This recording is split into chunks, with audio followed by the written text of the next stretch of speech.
में बहुत दर्द होता है। वो ब्रेकअप पार्टी मनाने लगी, रात दूसरे के संग अब बिताने लगी। प्यार उसके लिए तो सस्ती है, दिल तोड़ के छौड़ी हंसती है। मेरी आंखों से आंसू बरसती है, दिल तोड़ के छौड़ी हंसती है।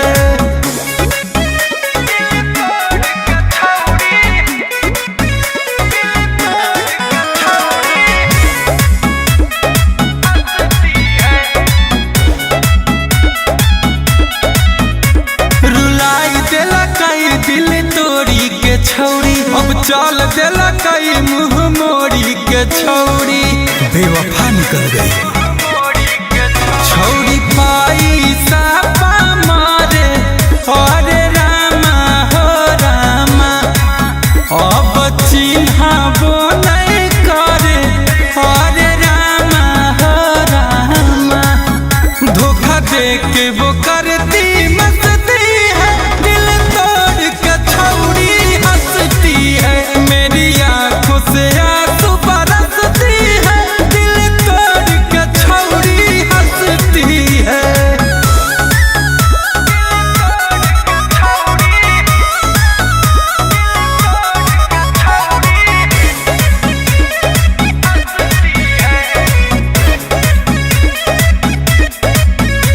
लगाई देला कई मोर जिंदगी में अगिया, जलाई देला कई मोर मोहब्बत के बगिया।